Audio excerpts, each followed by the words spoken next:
আকবার। আল্লাহর বান্দা যখন কবর খনন করতে শুরু করলো, ধাপ যখন সামনে অগ্রসর হয়, একটু একটু করে যখন মাটি উঠাইতেছে, হঠাৎ করে তাকাইয়া দেখা যায় কবরের চতুর্পার্শ্বে ফুল আর ফুল।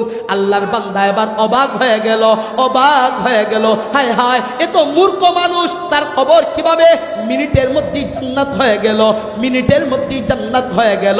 দৌড় দিয়ে তার মেয়ের কাছে গেল, ও মা, তোমার বাবা কি কি আমল করছে বলো, আমিও তোমার বাবার আমলগুলো করতে চাই।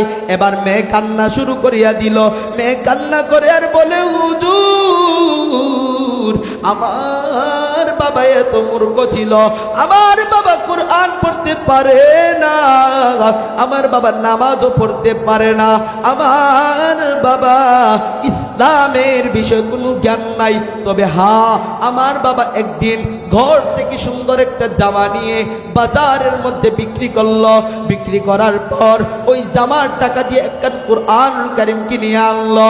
কোরআনুল কারীম কেনার পর এই কোরআনকে প্রতিদিন রাত্রেবেলা ঘুমায় আর কোরআনকে বুকে নিয়ে বলে, আল্লাহ, তোমার নাজিলকৃত কোরআন গো, আমি পড়তে পারি না, আমি পড়তে পারি না, আমি পড়তে পারি না, ভিতরে কি আছে আমি জানি না। কান্না করতে করতে আমার বাবা অনেকদিন বেহুশ হইয়া যাইত। আল্লাহর ওলি আবার বলে, ও মা, তোমার বাবা এই আমলের জন্য জান্নাতি হয়ে গেছে।